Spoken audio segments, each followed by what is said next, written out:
네, 성도 여러분 안녕하십니까? 새해가 시작되고 두 번째 안식일입니다. 이번 주에 유영원 집사님 가족이 코로나에 걸렸다고 합니다. 집사님 가족이 속히 회복되시길 함께 기도해 주시길 바랍니다. 코로나가 재유행하면서 주변에 어려움을 겪는 분들이 많이 있습니다. 율석본향교회 성도들 건강관리 잘 하시고 또 컨디션 조절도 잘 하셔서 어려움 없이 건강하게 생활하기를 바라겠습니다. 우리가 새해가 되면 결심들을 하는데 올해는 꼭 성경을 읽겠다 그렇게 결심을 하곤 합니다. 여러분들도 그런 결심을 하셨습니까? 하나님이 육신이 되셔서 이 땅에 오신 분이 예수님인데 사람들이 예수님을 만나면 변화되고 구원을 경험합니다. 말씀이 되신 하나님이 성경입니다. 우리가 성경을 통해서 하나님의 음성을 들으면 그 성경 말씀이 우리를 변화시키고 우리를 점점 더 하나님 닮아가게 할 것입니다. 여러분, 새해 두 번째 안식일인데요. 신년 초에 한 그 결심 흐트러지지 마시고 성실하게 말씀을 읽고 연구하는 성도들이 되시기를 바라겠습니다. 다 같이 묵상 기도하시고 안식일 환영 예배 드리겠습니다.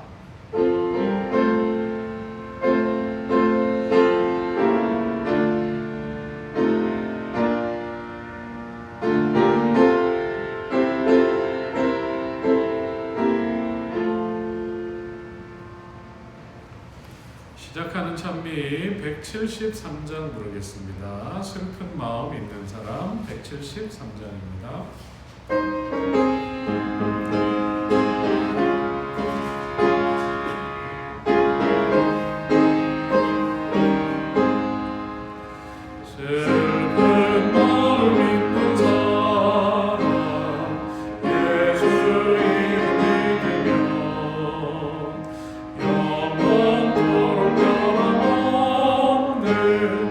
기쁜 마음 얻겠네.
함께 해주셔서 감사합니다. 우리를 사랑하시는 하나님 앞에 나와서 하나님을 찬양하고 예배합니다. 우리 중에 임하셔서 우리의 마음을 어루만져 주시고 우리의 영혼에 힘을 주시며 우리로 강건하게 하여 주옵소서. 하나님, 이 시간 코로나로 격리 중에 있는 유영원 이시와 집사님 가정을 위해 기도합니다. 복된 안식일 하나님 마음의 안정과 평안을 주시고 면역력을 올려주시고 건강을 회복시켜 주시고 비록 가정에서 예배하지만 마음에는 하늘의 기쁨과 감사가 충만하게 하여 주옵소서. 하나님, 학생 전도사를 위해 우리가 드린 기도를 들어주셔서 감사합니다. 좋은 전도사님이 와서 학생 청년들의 신앙을 잘 지도하게 하시고 함께 믿음 안에서 자라가며 즐거운 추억을 만들어가게 하여 주옵소서.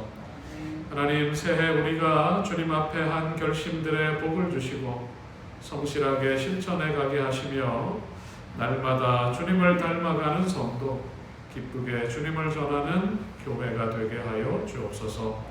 이 시간 하나님의 말씀을 펴서 들을 때에 들을 수 있는 심령을 우리에게 주시고 하나님의 말씀에 순종하고자 하는 결심이 우리 모두에게 있게 하여 주옵소서.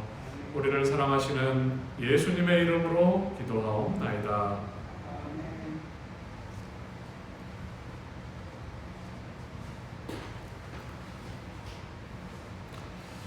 네, 오늘은 출애굽기 20장 4절부터 6절 말씀을 본문으로 말씀을 나누겠습니다.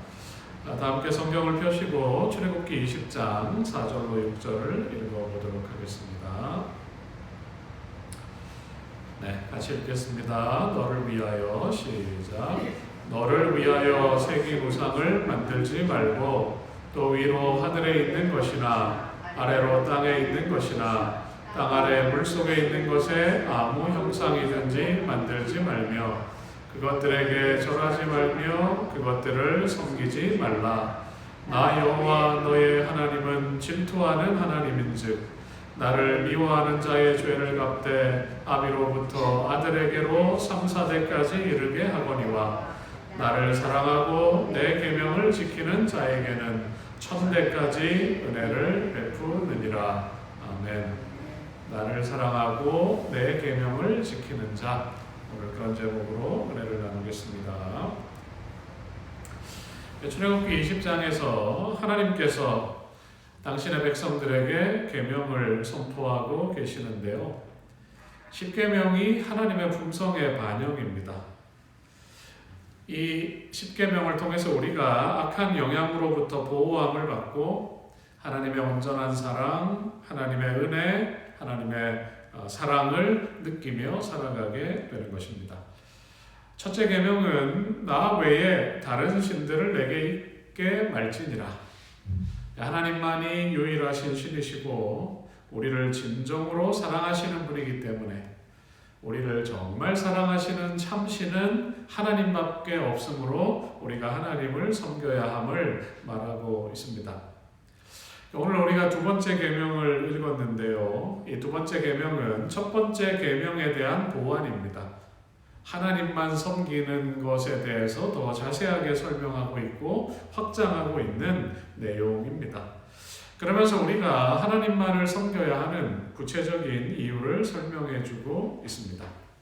첫째 계명과 둘째 계명이 연관되어 있음을 알 수가 있고 우리가 이 두 계명의 의미를 제대로 이해한다면 첫째 계명과 둘째 계명을 온전히 이해하게 된다면 나머지 8개의 계명은 자원하는 마음으로 자발적으로 지킬 수 있게 될 것입니다. 오늘 두 번째 계명의 내용을 살펴보도록 하겠습니다. 자, 4절 같이 다시 한번 읽어보겠습니다. 너를 위하여 시작.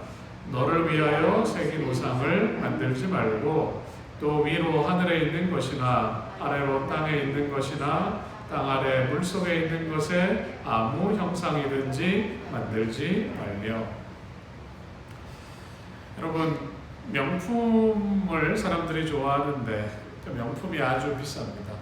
명품을 갖고 싶지만 돈이 없는 사람들이 모조품을 삽니다. 사람들이 모조품을 만들어서 파는 사람이 있고 모조품을 사는 사람들이 있어요. 진품과 모조품을 구별하는 여러 방법 중에 그 가방의 바늘 자국을 살피는 것이 중요한 방법 중에 하나라고 합니다. 진품은 바느질이 일정하고 바른데 모조품은 바느질이 엉성하다고 합니다. 명품은 1인치당 새겨진 바늘 개수가 동일하고 일정하게 들어가 있다고 합니다.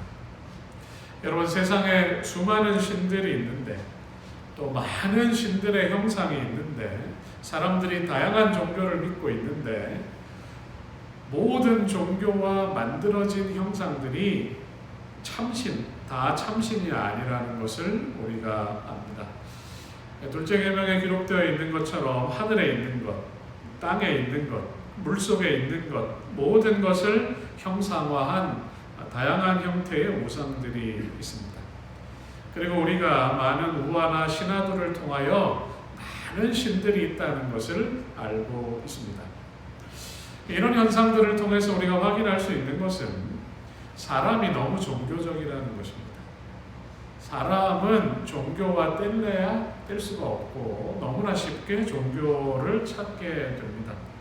그리고 사람이 너무나 종교적이기 때문에 우상 숭배에 대한 치명적인 약점을 가지고 있습니다.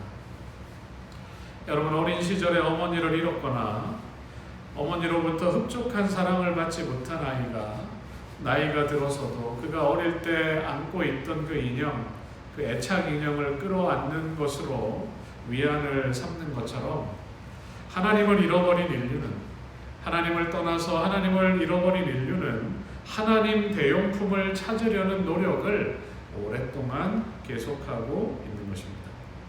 여러분, 모세가 계명을 받기 위해 시내산에 올라갔을 때에 그들이 아론에게 우리를 애굽에서 인도해낸 신을 보여달라 그렇게 할 때에 그들이 금을 모아서 금송아지를 만들어요. 그러면서 이 금송아지가 우리를 애굽에서 구해낸 신이다 그렇게 얘기하면서 금송아지 앞에서 춤을 추고 금송아지에게 절하는 모습을 볼 수가 있습니다. 사도 바울은 로마서 1장 22절과 23절에서 이렇게 말하고 있습니다. 스스로 지혜 있다 하나 우준하게 되어 썩어지지 아니하는 하나님의 영광을 썩어질 사람과 금수와 버러지 형상의 우상으로 바꾸었느니라. 스스로 지혜 있다고 하는 누가?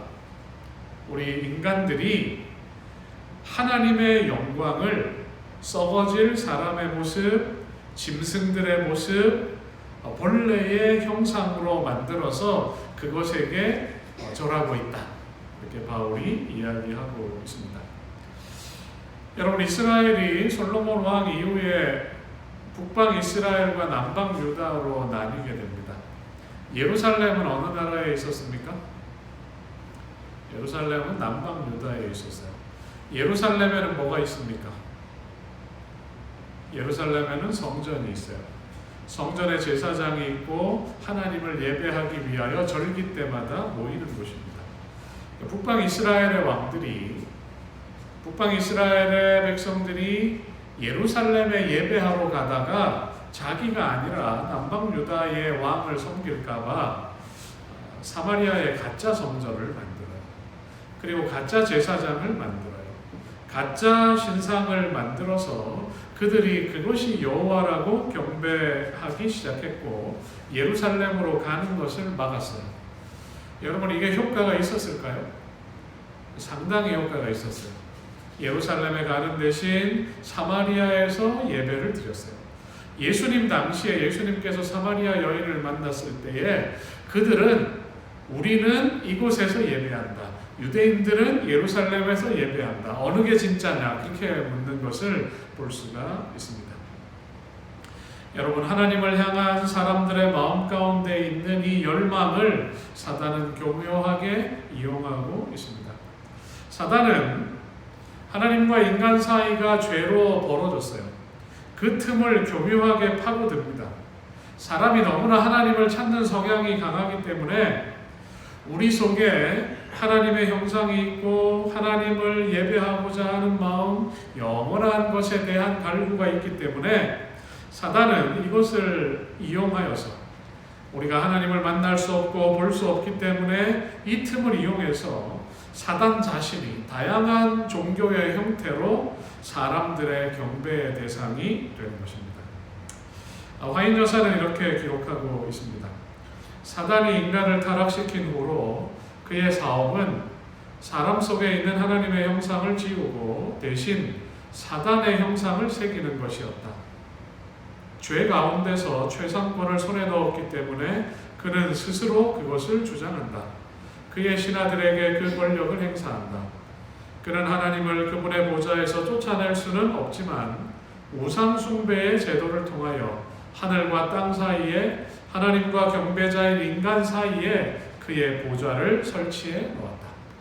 하나님과 땅 사이, 하나님과 우리 사이에 그가 끼어들어서 사람이 참신이 아니라 하나님의 사랑의 정신이 아니라 사단의 정신으로 운영되는 거짓신들을 섬기게 했다는 것입니다. 작년에 남선교회에서 태국으로 선교 여행을 갔었는데 치앙마이에서 보면 앞에 높은 산이 있어요. 그 산 꼭대기에 도이수텝이라는 불교 사원이 있었습니다. 올라가는 끝도 안 보이는 높은 계단의 양쪽에 용의 머리가 있어요. 그리고 계단의 난간은 용의 그 몸으로 이루어져 있습니다. 그 계단을 이제 올라가면 산 정상에 밝게 빛나는 황금으로 덮인 아주 큰 사리탑이 있습니다. 그 안에 석가모니의 사리가 모셔져 있는 것입니다. 그리고 사찰 안에는 아주 웅장한 불상이 있어요. 사람들이 그 계단을 오르고 발에서 신을 벗고 꽃이나 물건을 사서 정성을 다해서 기도하는 모습을 볼 수가 있었습니다. 여러분, 하나님을 잃어버린 사람들 사이에 온화한 미소와 금빛으로 빛나는 형상이 그 자리를 차지하고 있는 것입니다. 여러분, 높은 산 위에 아무리 화려하게 꾸며 놓았다 할지라도 하나님은 너무나 위대하신 분이셔서 사람이 만든 형상으로 그분을 다 표현할 수가 없습니다. 하나님이 참으로 땅에 거하시리이까 하늘과 하늘들의 하늘이라도 주를 용납지 못하겠거든 하물며 내가 건축한 이 전이오리이까. 누가 한 말입니까? 솔로몬이 한 말이에요. 열왕기상 8장에 기록된 말인데 그가 성전을 정성을 다하여 아름답고 화려하게 짓고 그 성전을 봉헌할 때 한 고백입니다. 하나님은 제한된 것에 담을 수 있는 분이 아니세요. 그분은 위대하실 뿐만 아니라 그분은 사랑의 본질이십니다. 그분은 사랑의 실체세요. 우리가 그분과의 관계를 통해서, 그분과의 인격적인 관계를 통해서 하나님을 만나고 하나님을 경험할 수 있습니다. 여러분, 우리들의 신앙생활에서 겉이 화려한 종교의 형식이 아니라 하나님과의 실제적인 만남, 하나님과의 인격적인 관계를 사모하게 되시기를 간절히 바랍니다. 여러분, 사랑하는 사람이 있다면 우린 매일 대화를 나눌 것입니다. 우리가 하나님과 매일 나누는 대화는 기도입니다. 사랑하는 사람이 있다면 우리가 편지를 쓸 텐데 하나님께서 우리에게 보내신 사랑의 편지가 성경이에요. 그 성경 말씀을 우리가 날마다 읽으면서 나를 향한 하나님의 마음과 사랑을 느끼는 것입니다. 성령 하나님이 우리 곁으로 다가오시는데 내 마음을 성령 하나님께 내어드리고 그분이 나에게 오셔서 나를 도우시고 함께 하시는 손길을 느끼며 살아야 할 것입니다. 그리고 주님께 예배하는 이 예배일에 우리가 주님 앞으로 나와서 감격적인 예배를 드리면서 우리 중에 임하시는 하나님을 느끼고 그분께 감사하는 경험을 하는 것입니다. 자, 5절 말씀을 좀 보겠습니다. 우상 숭배가 우리에게 주는 영향을 기록하고 있어요. 5절, 그것들에게 시작. 그것들에게 절하지 말며 그것들을 섬기지 말라. 나 여호와 너의 하나님은 질투하는 하나님인즉 나를 미워하는 자의 죄를 갚되 아비로부터 아들에게로 3, 4대까지 이르게 하거니와. 하나님께서 우리에게 우상 숭배를 금하신 중요한 이유가 있는데, 그것은 우상을 섬기는 것은 우리에게 치명적인 영향을 끼치기 때문입니다. 사도 바울이 우상에 대하여 하나님의 영광을 사람이나 금수나 벌레의 모양으로 만들었다, 그렇게 말하면서 이렇게 말하고 있어요. 그런 우상을 섬기는 숭배자들은 하나님께서 저희의 마음의 정욕대로 더러움에 내버려 두사 그 상실한 마음대로 합당치 못한 일을 하게 하셨다. 온전하신 하나님을 섬기는 대신에 하나님이 아닌 다른 것이 그의 마음의 주인이 될 때에 이르러 오는 영향력을 얘기하고 있어요. 그러면서 마음에 합당하지 못하게 하셨다. 그것들은 탐욕과 욕심이죠. 악의와 시기와 살인과 분쟁과 사기와 악독과 수군됨, 비방, 능욕, 교만, 자랑, 부모를 거역함, 배악함, 무정함, 무자비함 등이 사람들의 마음을 차지한다, 이렇게 이야기하고 있습니다. 여러분, 지금 낭독한 열거한 이런 것들이 나와는 상관없는 것이다 그렇게 생각할지 몰라도 자세히 생각해 보면 우리 속에 시기도 있고 때때로 분쟁하기도 하고 교만한 마음, 자랑하는 마음, 부모를 거역하는 마음, 또 긍휼과 자비를 나타내기보다는 냉정하게 행동할 때가 우리 가운데 있는 것입니다. 여러분, 보는 대로 마음에 품는 것을 사람들은 닮아가는 경향이 있어요. 고대 아즈텍, 멕시코에 있던 고대 그 문명의 유적들이 발견되고 이제 복원되어서 관광지가 되고 있는데, 아즈텍의 그 유물들을 찾아가 보면 신들은 날개 달린 뱀이 웅크리고 앉아 있어요. 대부분의 종교에서 뱀이나 용이 그 상징물인데, 성경에서 뱀은 사단을 상징하죠. 그 야생 동물들, 뱀이나 야생 동물들의 표정이 아주 악한 표정입니다. 그리고 때때로 사람의 형상을 한 신들의 모습이 있습니다.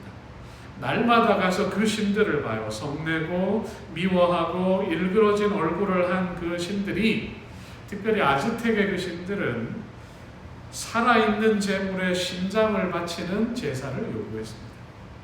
사람들을 잡아다가 그 예배의 자리에서 실제로 심장을 드리는 그런 끔찍한 일들을 한 것입니다. 여러분, 이런 우상 숭배가, 그 우상의 정신이 그것을 섬기는 사람들의 삶 속에 물들어가는 것입니다. 그 모습이 사람들 모습에 투영되는 것입니다. 사단은 다양한 형태의 우상을 통해서 사람들에게 악한 영향을 주고 있는 것입니다. 우리로 쾌락을 좋아하게 하고 이기적인 감정, 내가 최고라는 그런 감정을 충동질을 합니다. 그렇게 되어서 성경이 얘기하는 겸손과 영원한 진리를 잃어버리게 만드는 것입니다. 우리가 아즈텍의 그런 무시무시한 제사와 우상을 섬기는 것은 아니지만, 현대에도 사단은 다양한 형태의 우상을 통해서 사람들에게 영향을 미치고 있는 것입니다. 사도 바울은 골로새서 3장 5절에서 이렇게 말합니다. 그러므로 땅에 있는 지체를 죽이라. 곧 음란과 부정과 사욕과 악한 정욕과 탐심이니 탐심은 우상 숭배이니라. 우리들 마음에서 떨쳐내지 못하는 이런 욕심들, 그것 역시 우상을 섬기는 것이라고 분명하게 말하고 있습니다. 경쟁심, 이기적인 마음, 돈과 명예를 향한 욕심은 오늘날 우리에게 강력한 영향을 미치는 우상들입니다. 이런 우상들이 가진 악한 영향은 고대 사회에 그런 실질적인 우상 숭배가 주는 그런 자극과 악한 영향과 동일한 것이고, 때때로 더 강력하게 우리의 인격과 신앙을 공격하는 것입니다. 하나님은 계명에서 분명하게 말씀하십니다. 나를 미워하는 자의 죄를 갚되, 나 대신 그런 우상을 만들어서 절하고 섬기고 자기의 주인으로 생각하는 사람, 자기 자신이 우상이 된 그런 사람의 죄를 갚되 아비로부터 아들에게로 3, 4대까지 이르게 하겠다. 이 말씀은 하나님께서 아비의 죄를 아들에게 연좌시킨다는 뜻이 아니라 우상 숭배가 가지고 있는 악한 영향력을 말씀하시는 것입니다. 아버지의 좋지 못한 품성과 성향, 그리고 죄의 결과가 가족들과 자녀들에게 치명적인 영향을 미치는 것을 말씀해주고 있는 것입니다. 하나님께서 둘째 계명을 통해 이처럼 우상 숭배를 철저하게 경계하신 이유가 바로 우상이 우리에게 주는 악한 영향력 때문입니다. 우리는 그 결과를 우리의 인생을 통해서 하나님께 온전히 마음을 드리기 전까지의 우리의 삶을 통해서 목격했고, 내 자신이 어떤 삶을 살아왔는지 경험적으로 알고 있어요. 그 죄의 뿌리를 뽑아내기 위해서, 우리를 다시 새롭게 하기 위해서 하나님께서 치르신 그 희생을 우리는 보았습니다. 하나님의 어린 양 되신 하나님의 아들이 십자가에서 고통당하시며 절규하시는 모습과 우리를 위해 흘리시는 그 보혈을 통하여 우리를 죄로부터 건져내서 하나님의 자녀로 회복시키기 위하여 하나님께서 어떤 큰 희생을 하셨는지를 우리가 목격하였고, 이제는 하나님의 백성이 된 것입니다. 사랑하는 성도 여러분, 다시 우리 속에서 하나님 대신 스스로를 높이는 교만과 이기심, 그리고 하나님 대신 탐욕과 쾌락이라는 잘못된 선택을 여전히 하시겠습니까? 거짓되고 헛된 것, 우리에게 죄의 영향과 악한 감화를 주는 우상과 우상의 정신이 아니라 참되신 하나님 여호와를 온전히 섬김으로 이르러 오는 그런 아름다운 회복, 거룩한 성화의 모습이 우리 삶 속에서 이루어지게 되기를 간절히 바라겠습니다. 자, 하나님의 사랑 안에서 살아가는 축복을, 둘째 계명을 잘 지킬 때 이르러 오는 축복을 6절이 기록하고 있습니다. 자, 다시 한번 같이 읽어보겠습니다. 나를 사랑하고 내 계명을 지키는 자에게는 천대까지 은혜를 베푸느니라. 하나님께서 우리에게 원하시는 두 가지가 있어요. 나를 사랑하고 내 계명을 지키는 것. 첫째 계명과 동일하죠. 하나님이 당신을 사랑하기를 원하십니다. 그리고 우리를 위해 주신 이 계명을 지키는 자에게는 은혜, 헤세드, 이 은혜를 천대까지 베푸시겠다 약속하고 있습니다.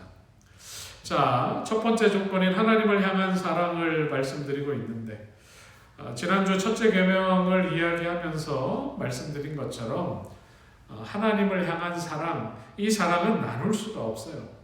하나님보다 더 사랑하고 좋아하는 것이 있다면 우리가 하나님을 진심으로 사랑하는 것이 아닙니다. 때때로 그것이 내 자신이 될 수도 있고, 때때로 재물이 될 수도 있고, 때때로 사람이 될 수도 있습니다. 이 세상의 그 무엇도 하나님보다 더 좋을 수 없습니다.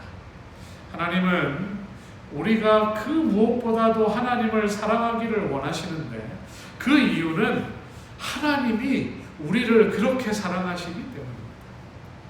하나님이 세상 무엇보다도 우리를 진정으로 사랑하시기 때문에 우리와 온전한 사랑의 관계가 되기를 원하십니다. 우리도 하나님 외에 다른 것을 더 사랑하지 않고 하나님을 온전히 사랑하기를 원하시는 것입니다. 여러분, 우리가 그런 사랑을 받았고 그 사랑에 반응하며 살아가는 사람들입니다. 여러분이 귀한 사랑 앞에 이것보다 더 좋은 것이 무엇이겠습니까? 우리가 사랑하면, 우리가 누구를 사랑하면? 우리가 하나님을 사랑하면 그가 먼저 우리를 사랑하셨습니다. 사도 요한의 고백입니다.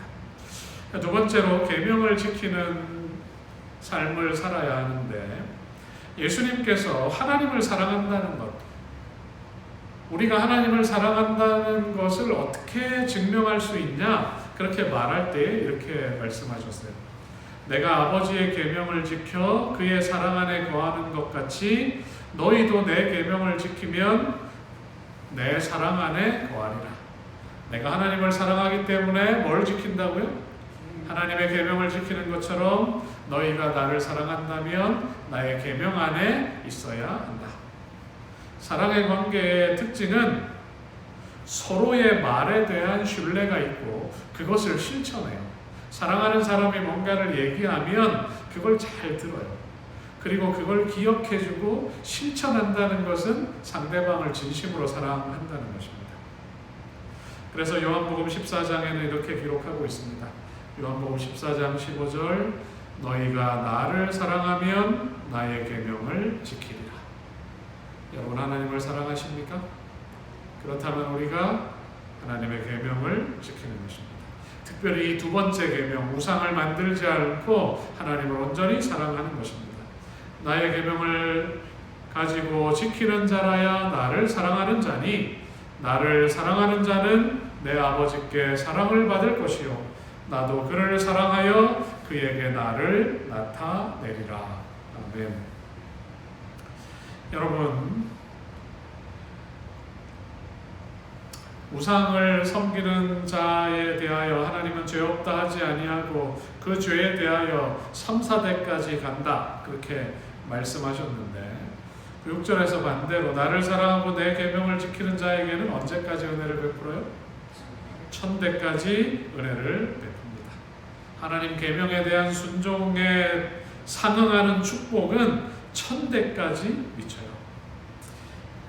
여기에 1000대가 뭔가 이제 히브리어 성경을 제가 찾아보니까 여기 1000이라는 숫자가 기록되어 있더라고요.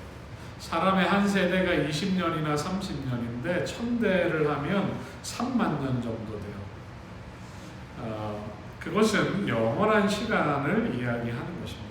하나님을 사랑하고 그 계명을 지키면 우리가 영원한 행복과 구원과 축복을 누릴 것이다. 영원한 축복에 대한 말씀입니다. 그리고 이제 그 1000이라는 축복, 계명을 지키는 자는 1000명에게 은혜를 베푼다. 그렇게 해석할 수도 있어요. 여러분, 1000명에게 우리가 좋은 영향, 하나님의 은혜를 미칠 수 있다. 그런 것입니다. 여러분, 여러분의 관계, 여러분과 밀접한 관계가 있는 사람들이 몇 명이나 되십니까? 사랑하는 가족들, 내가 좋아하는 친구들, 이웃들, 내가 아는 사람들을 포함하는 것입니다. 내가 하나님을 온전히 사랑하고 하나님의 계명을 진실하게 순종하게 된다면 나와 만나는 사람들이 나를 통하여 선한 감화를 받고 구원을 받게 되고 하나님의 축복이 나를 통하여 그들에게 흘러가게 되는 것입니다. 내가 이 계명의 의미를 이해하고 온전히 하나님을 섬기게 된다면 나 때문에 내 주변에 있는 모든 사람들이 하나님의 축복을 누리게 된다니 얼마나 감사하고 감격스러운 일입니까? 여러분, 오늘 이 둘째 계명의 의미를 이해하고 실천하는 사람들이 되기로 결심하십니까? 여러분, 하나님이 베푸시는 이 은혜를 구약 성경에는 헤세드라는 말로 표현하고 있습니다. 이 헤세드는 이 세상에서 누릴 수 있는 은혜를 초월하는, 이 세상에서 경험할 수 없는 하나님만이 주실 수 있는 최고의 축복, 그것이 바로 하나님이 우리에게 주시는 헤세드입니다.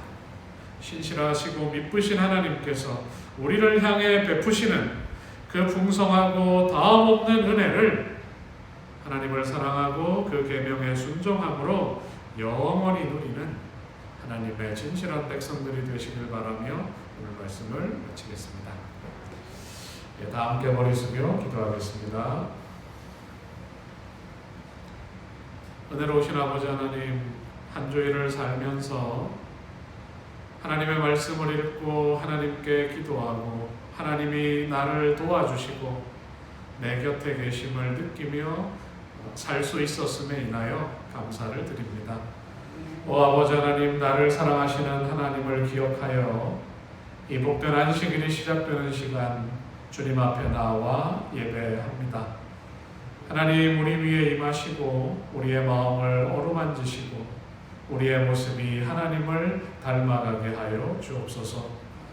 오 아버지 하나님, 이 세상에 무엇과도 비교할 수 없고 어디에도 담을 수 없는 크신 하나님의 품성과 하나님의 능력을 기억하게 하여 주시고, 그 크시고 놀라우신 하나님께서 나를 극진히 사랑하고 계심을 날마다 느끼고 감사하게 하여 주시고, 하나님 외에 다른 것을 사랑하지 않게 하시고 하나님을 향하여 우리의 온전한 마음을 드리게 하여 주옵소서.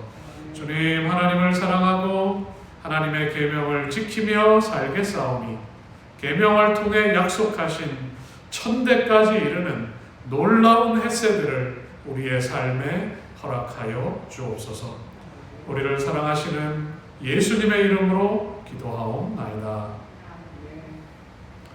네, 묵상 기도하시고 예배를 마치겠습니다.